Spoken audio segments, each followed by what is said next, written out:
Digital Media presents Tales of the Sanctum, The Era of the Spellbound by Brian Joseph Johns. Episode 3, Ghosts of a Distant Future. Reality. Summer 2006. Neville walked slightly ahead of the group, with Nalani keeping pace beside him. She paid him little regard as he vied for the attention of the group, his voice most often the loudest and interrupting, a fact that Nalani had come to put up with. In a way, she felt sorry for him, for it was obvious that he was always trying to jut his way into the like of others, rather than simply being comfortable with himself. Gone were their school uniforms, their attire much more casual and expressive as teenagers on the front doorstep of adulthood. Nalani was dressed very casually and comfortably, and despite the growing heat, her latest plant necklace hung in place, centered on her breastplate, its green leaves and bright yellow flower standing out prominently beneath her cherry-red lips. Neville wore a stylish t-shirt, a rather expensive one for which he'd saved his pay from his part-time job for 2 weeks to be able to afford. The shirt sported a graffiti-like motif and a variety of bright colors, the sleeves just short enough that they revealed the stylish tattoos on both of his arms. Shayla walked side by side with Mila, Wes between the two of them, despite the fact that they talked around him, though they both enjoyed having his company where it was. He remained quiet mostly, enjoying hearing their banter and remarking little unless directly broached by them.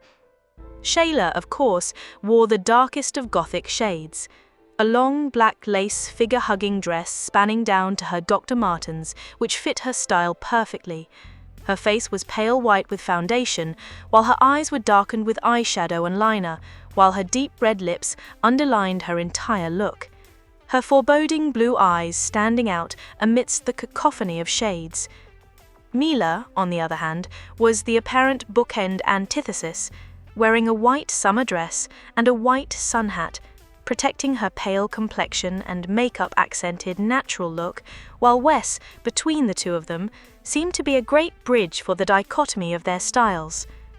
He lay somewhere between Gothic, while still sporting a loose-fitting tie and a tweed vest atop of his button-down shirt, his dyed black hair messy and spiked.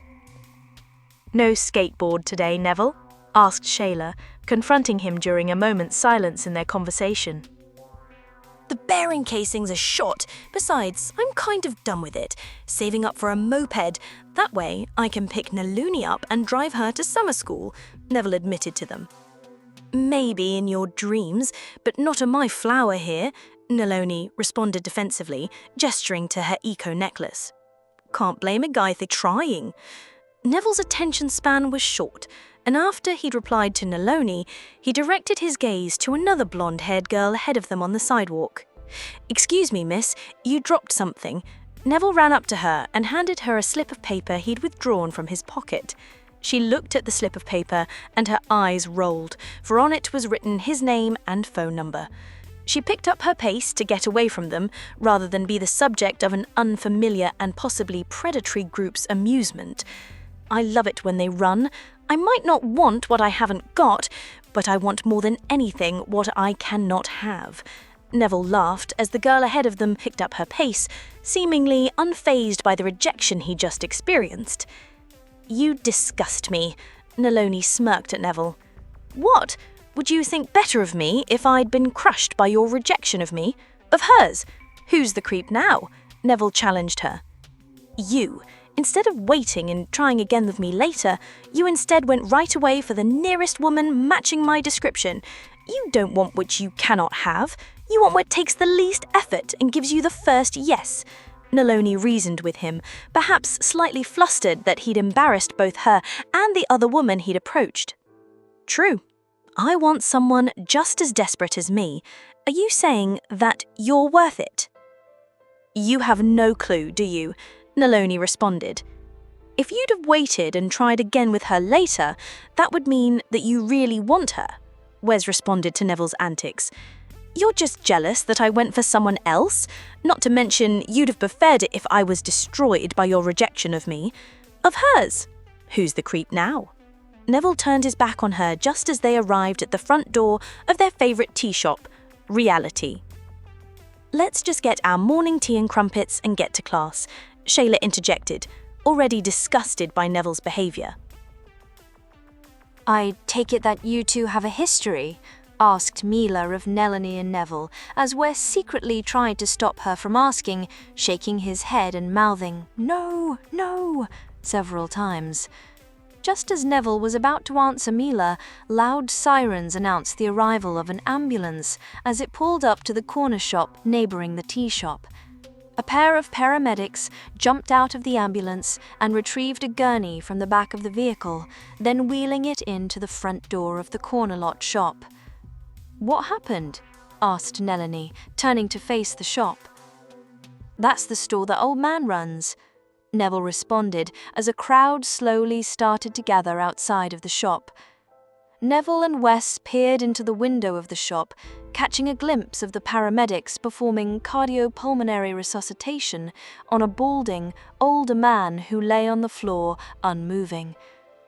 "I think he's pushing up daisies," Neville remarked, looking to the flower round Nelanie's neck. "Sorry," Neville added, a look of mischievous malice on his face.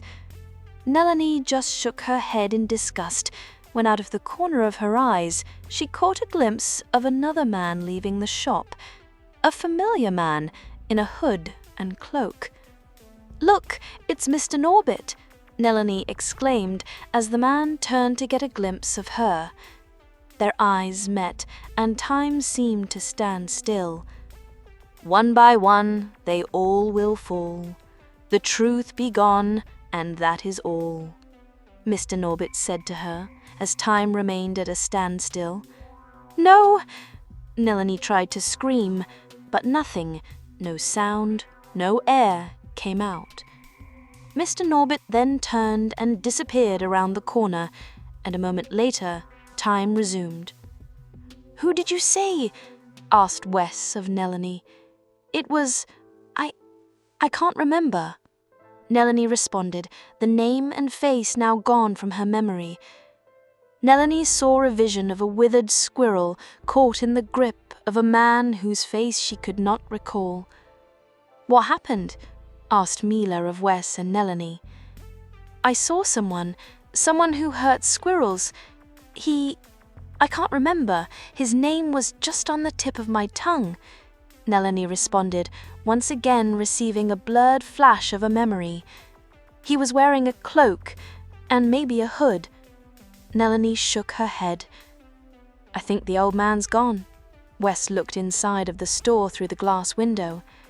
A bald Japanese man, well into his 90s, appearing shriveled and gaunt, lay on the floor, his face lifeless. The paramedics lifted him onto the gurney. They then pulled a plastic cover over his face and wheeled him out to the ambulance. Mila watched as the old man was carted over to the back of the vehicle and carefully fastened within. The life that had once flowed through his body, and much like his memories, now beginning their journey into obscurity and effacement. Shyla looked up at the sign above the shop's front door. Sato's Curios and Treasures. Within the shop, they heard a yelping sound coming from a tiny animal. Nelanie and Mila immediately ran in through the front door of the shop and wandered within until they found an apartment in the back. There within, on a tiny cushion in a wooden box, a tiny pug puppy jumped up at the sides, yelping at them playfully. "He's got nowhere to go. They'll put him down." Nelanie spoke sadly as she bent down to comfort the poor little animal.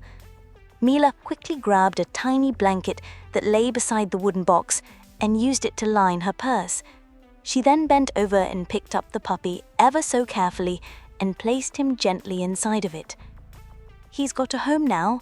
I wonder if he's got a name." Mila stroked his head as Nelanie bent over and picked up a card that had been fastened to the wooden box. "Here," Nelanie handed the card to Mila, who then opened it and read it aloud. "To my best friend Mishima Sato on his birthday. May this new friend bring you much joy and luck. BW. P.S. His name is Happy Yuska. That's Japanese, isn't it? What does Happy Yuska mean? Nelanie asked Mila. I think it means vomits happiness. Mila responded to Nelanie's question as she gently wiped the pug's face with a tissue. At that moment, an older man who had been in the shop as the events unfolded moved closer to Mila and grabbed her by the wrist. Startled, she looked to his face and for a moment saw someone very familiar to her, the feeling quickly receding only a moment later. The withered old man stared at her for a moment, a distant and foreboding look in his eye. They'll take it all from you. Please believe me, the old man said to her, his lower lip quivering. Sato, he's gone. He released her wrist and then turned and headed out of the door of the shop and for the ambulance, getting in the back to accompany the deceased man on the gurney on his voyage to the morgue. Mila, we'd better get out of here. I have a very bad feeling about this. Shayla arrived from outside of the shop. Keep the puppies safe. Let's get our tea and make it to class, Nelanie urged Mila, Neville and Wes now tapping on the glass window from outside and urging them to pick up their pace.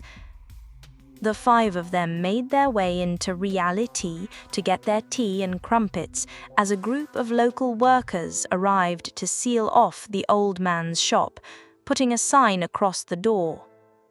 Closed permanently. Those interested in the property and estate may send inquiries to Shepperton Real Estate Agency and the R. Evans Law Firm. Day of Truth, Night of Stars.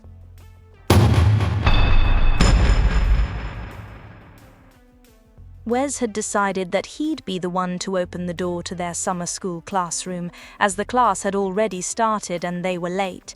He figured he'd be the one to bear the brunt of the teacher's scolding of their tardiness, and so his hand gripped the doorknob as he turned and opened the door. He quickly scanned the room for a set of unoccupied desks, and upon having spied 5 of them together, he stepped aside between their 30-something teacher and his 4 friends behind him as they snuck their way to the desks he'd earlier spied. "Sorry, Mom," Wes said to her.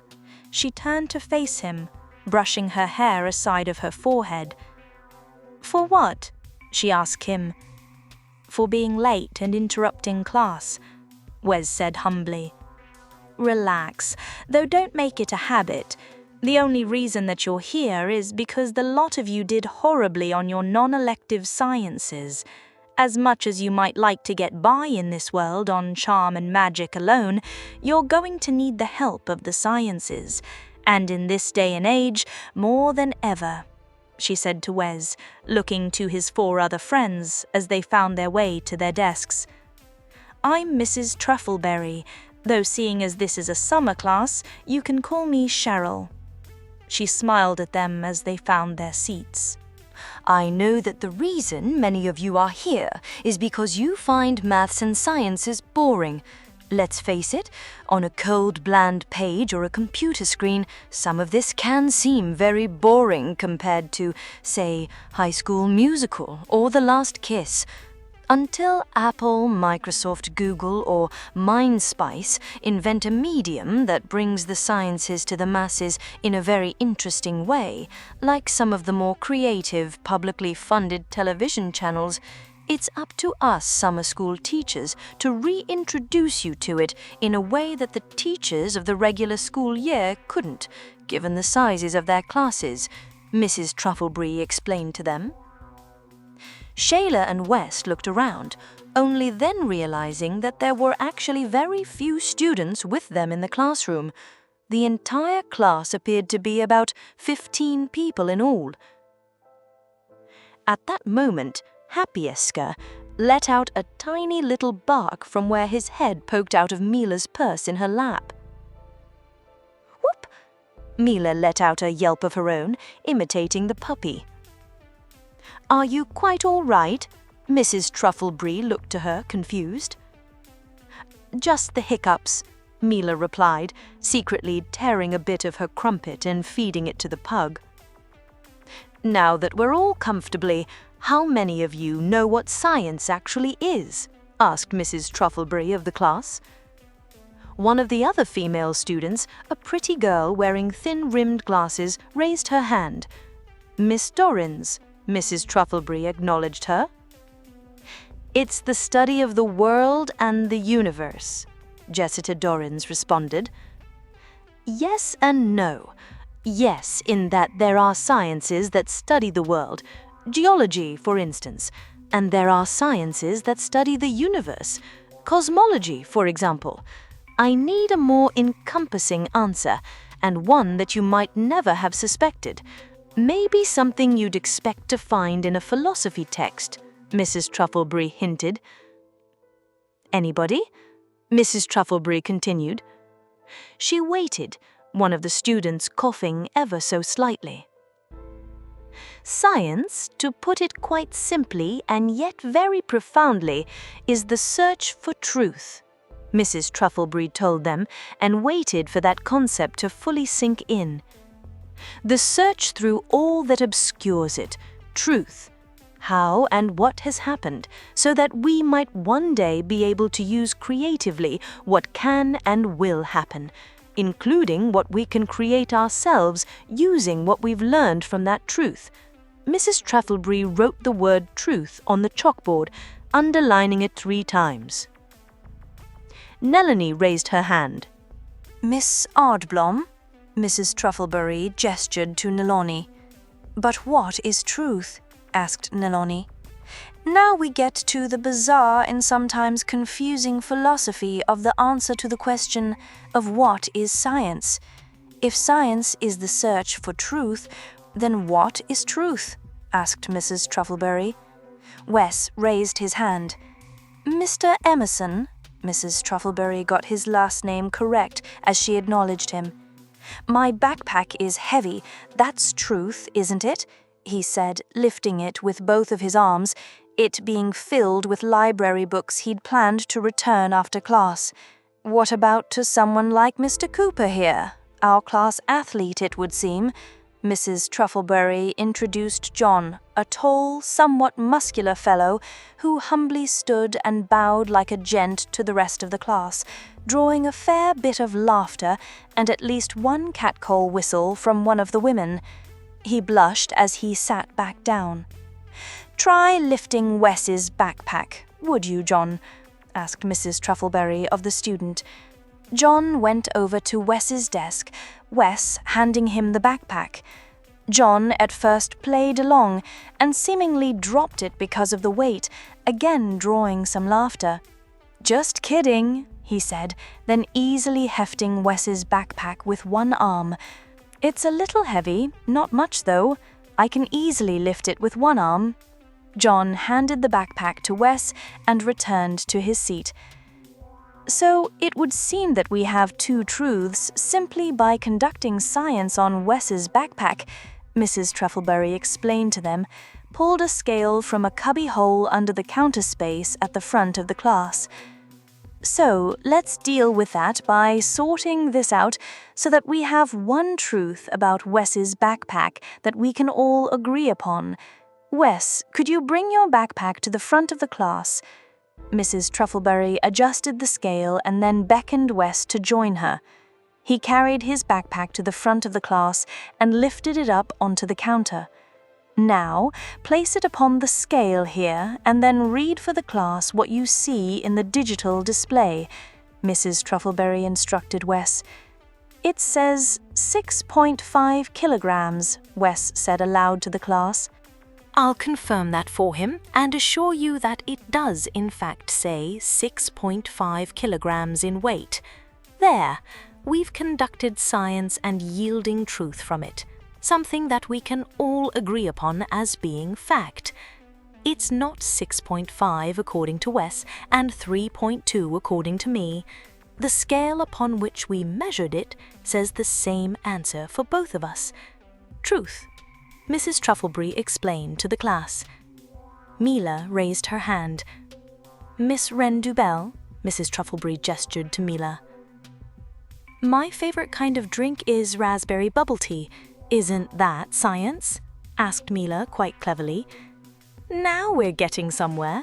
We have discerned something very important about the nature of truth, and therefore science. Mila's favorite drink is without a doubt her truth, but it might not be someone else's. Wes found his backpack to be very heavy, but to John it was a little bit heavy. How is it that they can both be right, but have different answers to the same question? Asked Mrs. Trufflebury of the class. The class remained silent as Mrs. Trufflebury waited for someone to respond, but nobody did. When it came to weighing Wes's backpack, we have one truth that is the same for everyone, but when it comes to something else, like whether something is heavy or not, or as someone's favorite drink or food, we can have more than one truth. One truth, in fact, for each and every person. Therefore, there are different kinds of truth. The truth relating to the weight of Wes's backpack is called objective truth. Objective truth is a kind of quality or measure for which there is only one answer, no matter who measures it. Subjective truth is a kind of quality or measure for which there can be a different answer for everyone who measures it. Therefore, science mostly concerns itself with objective truth, while sciences like philosophy quite often deal with subjective truth. Mrs. Trufflebury explained to them, sending Wes back to his desk with his backpack and allowing time for the concept to sink in throughout the class. Remember how I said at the beginning of this class that truth is something that, assuming it doesn't change over time, can be used to predict and create things that we can use to better our lives. But it goes much farther beyond that. If we know where we've been and when and what happened accurately, both objectively and subjectively, we have something we can build upon, something stable that doesn't move or change, putting at risk everything we built atop of it. Science is just such a thing. But it just so happens that science had an early friend in the form of mysticism a very long time ago. A time when we obtained truth from a source that simply could not lie to us. That source was in the sky, the stars, the constellations. From distant places their light came to us from across the heavens to reveal to us the truth, as it happened somewhere so distant from us that millions, if not billions of years passed for that light, that truth, to reach us. For next class, I have a project for you. I want each of you to go to a library or read a book and research until you found what a constellation is, and which one is your favorite constellation and why. You're each to give me one objective truth about the constellation as well. For instance, the star Betelgeuse in the constellation of Orion is a red giant class of star whose apparent magnitude is 0.5. That's your homework. And on Friday evening, you are each going to attend with me a special class at 9 p.m. where we will visit the Norman Fisher Observatory and get a look at your favorite constellations in person. Be here at no later than 8:15 p.m. and we'll be taking a chartered bus from this school. Enjoy the rest of your day, and Wes, try to make sure you have your friends here on time next time. Mrs. Trufflebury smiled at them. Hapuska chose that very moment to yelp once again, causing Mila to hiccup loudly in order to cover up for the puppy. Hic, but pardon me. Mila blushed, causing the rest of the class to laugh as she tucked Hapuska's head back into her purse as she stood. Nelanie and Shayla stood with Wes, and the five of them left through the classroom door. Oh, and Mila. Mrs. Trufflebury addressed the young Japanese-Canadian artist. Yes? Mila stopped just shy of the classroom door, almost having evaded the scrutiny of the teacher. Make sure you get your puppy a proper meal and home for next time. Mrs. Trufflebury revealed that she'd known about Mila's roost the entire time. Yes, Mrs. Trufflebury. Mila bowed once with an embarrassed smile on her face and then turned to catch up with her friends. of a curious nature.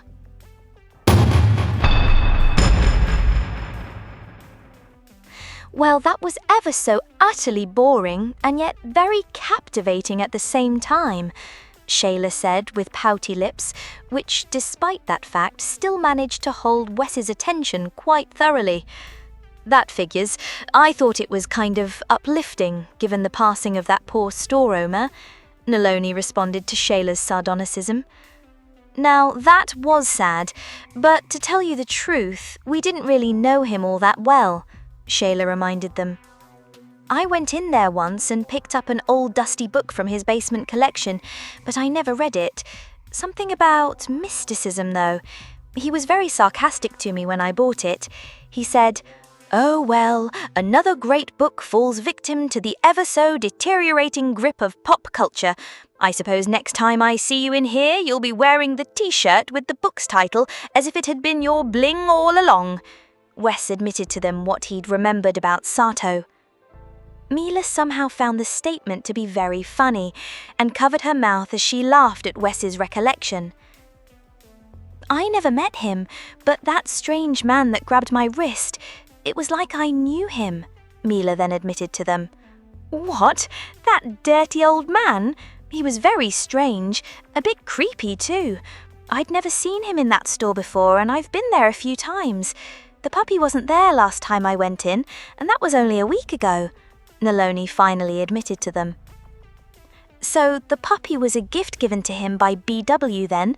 Mila confirmed with her friends, showing them the card that Naloni had given to her when she'd found the puppy. "I guess so. BW. We could ask around maybe," Neville suggested, suddenly interested in anything that might help him repair his dwindling friendship with Maloney. "Mr. Norbit, that's who I saw at the shop." "You mean that guy that hates squirrels?" "And tried to take you away from me. I mean, us," Shayla added, quickly correcting herself, though her foundation hid the fact that she was blushing over her own words. Yes, the same one. The man whose grasp seemed to wither everything. Naloni described for them, recalling her experience as a little girl outside of the school.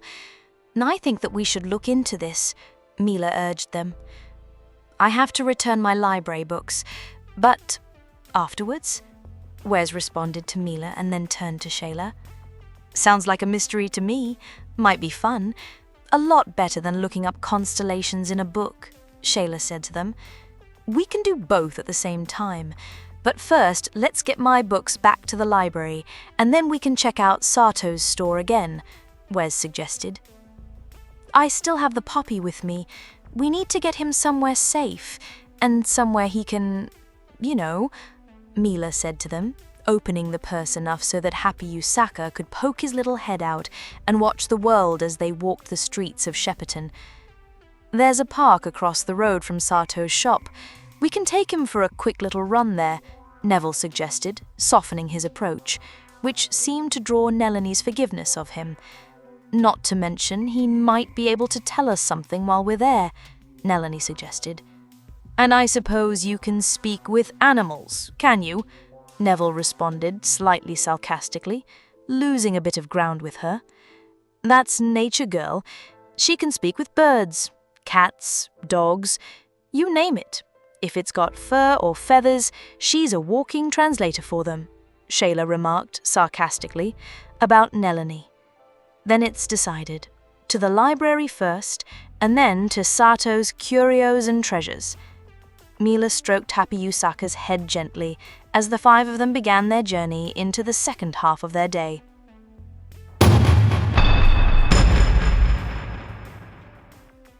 "So, who exactly is this Mr. Norbid to whom you referred?" Mila asked of them as they exited the library. "Remember how we said that something happened to us a year ago that we all agreed never to speak about again?" Wes began. "You mentioned that earlier," Mila agreed. "The three of us, Wes, Shayla, and I, were in our last class of the day. Our regular teacher for that class, Mr. Corkum, was away, and so there was a substitute teacher, someone who introduced himself as Mr. Norbid," Naloni explained to Mila. And that's when things got really bizarre, Wes added. And Neville wasn't there, confirmed Mila. Nope, I was in another class sweating beads that day, Neville explained to Mila.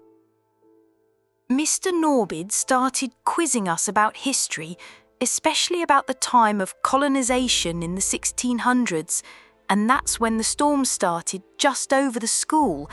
The roof disappeared, and the three of us was somehow at the foot of a pyre that was being set to burn Wes to cinders, Melanie continued again. Who was going to burn him? Asked Mella. Mr. Norbid. He literally grabbed hold of Wes and tried to cast him into the pyre, but we held on to him, Shayla interjected. With a little help, Melanie began, pausing as she arrived at the part where she'd have to explain the details. Help from who? Neville, confirmed Mella. Nope, I was still tearing up turf jogging for gym class, Neville stated quickly, as if to be sure that none of their topics stuck to him. My plant necklace, Melanie said quietly. Your plant necklace? You mean it helped you? Mella seemed quite shocked by the prospect, though it was not beyond her imagination. It's all right, Melanie. Let me explain. She doesn't want to say because you'll think she's gone off the deep end. Bonkers, if you get my meaning. Wes stepped in for Melanie. My plant necklace freed itself and became rooted in the dirt around us. It quickly grew large enough to anchor both Shayla and I to the ground, helping us to hold on to Wes against Mr. Norbid, who you said was trying to put Wes into a pyre to burn him, right? Mella confirmed with Melanie, speaking seriously about the matter and without belittling Melanie for their outlandish experience. Yes, Mr. Norbid said that Wes was breaking the line. What line? Mella pressed them further. The line between Shayla and I'd imagined. We never gave it much thought after that experience. We've always been like sisters to one another. Yes, a lot of bickering and criticism of each other, Shayla agreed with Melanie's statement. In the way that we're close, though in all truth we're not related, Melanie admitted. And Mr. Norbid definitely thought that was something Wes was interfering with, hence why he tried to toss Wes into the fire, or at least so we reasoned just after the experience, Shayla surmised. And then we were suddenly back in class, on the same day, without the thunderous weather, and Mr. Corkum was there taking attendance, and that was it. I was thoroughly convinced that I was bonkers at that moment and was ready to check into a rubber room, if you get my drift, except that Shayla and Naloni confirmed that we'd all experienced the same thing. The pressure in their conversation built up as it accumulated in Wes. They saved me. I know we said that it was like a group hallucination between us, but in all honesty, I don't know what would have happened if Mr. Norbid had won and I'd been thrown into the pyre. Shayla and Naloni saved me. It saved me. Her plant necklace. Wes pointed to the blooming flower around Naloni's neck. We saved each other, Shayla corrected him, sharing a subtle but heartfelt smile. Is that the only time this sort of thing happened? Asked Mila. So far, yes, Wes replied. No, when I was a little girl, maybe 10 or 11, I had an encounter with Mr. Norbit, and that time it was a sunny day during the lunch break at school, and I was feeding the squirrels over by my favorite tree when Mr. Norbit shows up in a dark cloak and all and grabs up the mother squirrel in his hand, Naloni interrupted Wes. He asked me if I liked talking to animals and said that I was a special child because I could. That's when I noticed that he was hurting the mother squirrel, Naloni explained to Mila, as well as the rest of them. How? Asked Mila. He wasn't being violent or anything. He was just stroking its head, but it was strange, like the squirrel was caught in a trance, and it began aging, withering, as if time was suddenly moving very quickly. Even the grass and plants around Mr. Norbit, it was all withering, and that's when I screamed. Naloni was lost in that moment of nearly a decade earlier.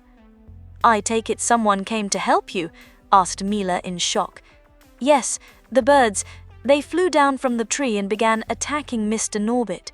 He disappeared, and the mother squirrel slowly regained her health, though she'd clearly lost something by the experience.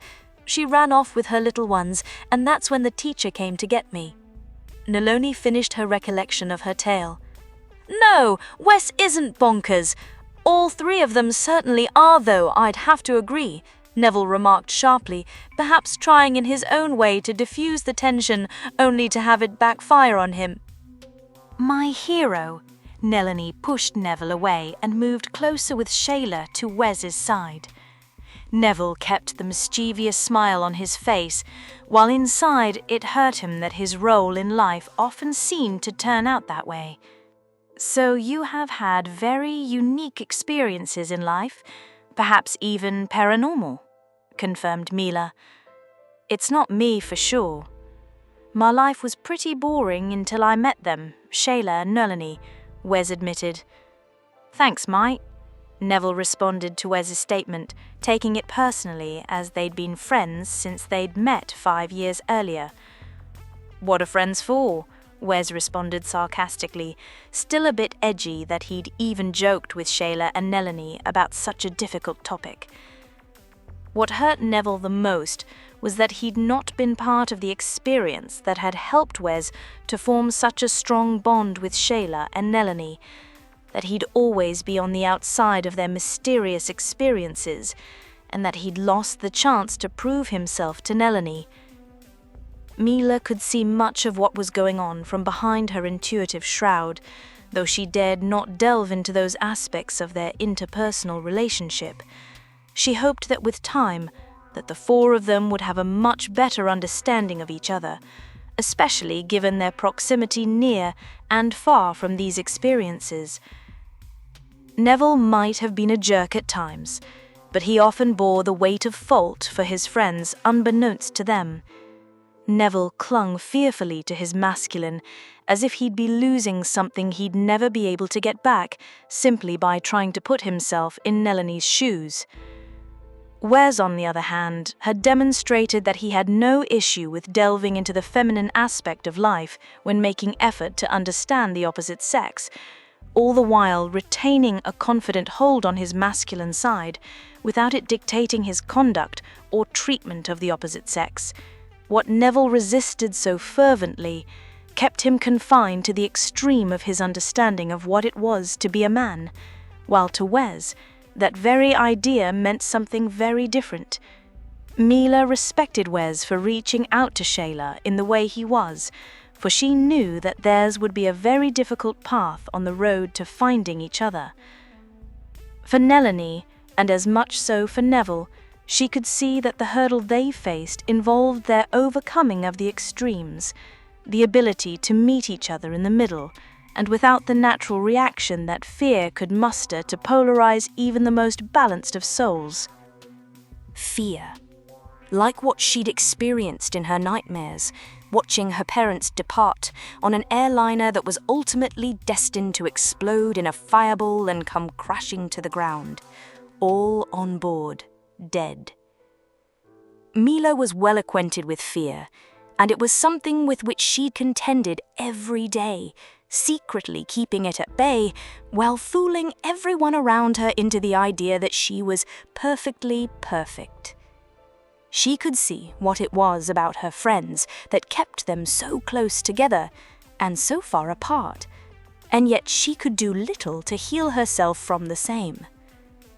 In both cases, she kept quiet about such matters altogether, both in her dialogue with her friends and with her own inner dialogue of coming to terms with her new life.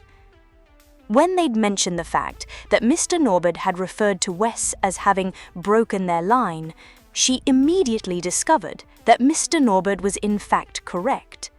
There was a line between Shayla and Naloni, as much so as there was a line between the two of them and herself. The three of them were so uniquely different, and yet shared something so very impossible for others to understand. Even as they'd gotten to know each other, going over the details of their experiences, they began to develop their own internal language between each other. a language completely obscured from Neville, and a language whose short glimpses Wes would occasionally find himself privy to. You seem to be quite interested in our side of things, but you've shared nothing with us about yours. Shayla took the bold step forward to confront Mila on the current state of imbalance between them. And Mila intuitively understood the situation, even before the words had left Shayla's mouth. We're sharing an awful lot with someone who appears to be reciprocating very little thus far. Nelanie agreed with Shayla, both of them already knowing that Mila had similar experiences she was withholding thus far.